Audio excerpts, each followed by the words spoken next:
And that's one of the reasons why I'm not going to sit here in front. I am terrified. Even though I would love to write a historical fiction novel, I actually have one in the mix. I am terrified of writing historical fiction, fantasy, because it involves a lot of research. And you just can't walk up in there half stepping. Authors, it is so important to make sure you do your homework and you have a good editor who can catch certain things. So I'm not going to put this author out there. I thoroughly enjoyed the book, but this one part that I came up to just threw me off. So in the book, the main character pulls the fire alarm and it causes the sprinklers to go off. Number one, what fire alarm goes off and the sprinklers go off to? Okay. I even researched it, and I even researched at the time when the book came out. Like I researched like a time period before, because we know it sometimes takes 3-4 years for a book comes out after writing it sometimes. And during that time frame, nothing along that line happens. Also, what did make sense with the sprinklers, there was another culprit person involved. The stuff they stole wasn't affected by the sprinklers, and then the security cameras wasn't affected by the sprinklers. Like I didn't understand that at all.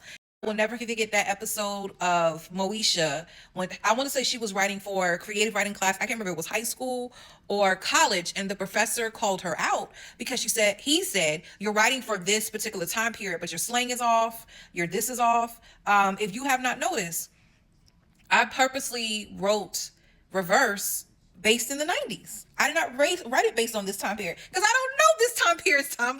I don't know their language. I don't know what the middle school kids are saying. Now, will I eventually write a novel based in this current time period? Yes. And I'll just have to follow up with my mentees, with former students or little cousins and ask, is that what y'all saying now? Even though I remember Shauna Miles saying lingo is not how it was back in the day. These kids come up with a new phrase every 2 months or every 2 seconds, and it's hard to keep up with it. So I don't know. We'll see. Nevertheless, even in the midst of me writing a book that's based on the 90s, keep in mind, I was writing that book between 2014 until really 2025.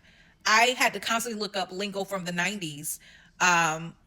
What would have been perfect research if I would have been watching shows like Moesha, Sister Sister, some other shows where they were using certain lingos. That would have been dope research too. But when I found myself on a website that would tell me, okay, for this word you would say this, and this word means that. So I would have to find myself making sure I'm substituting those words so it wouldn't sound crazy.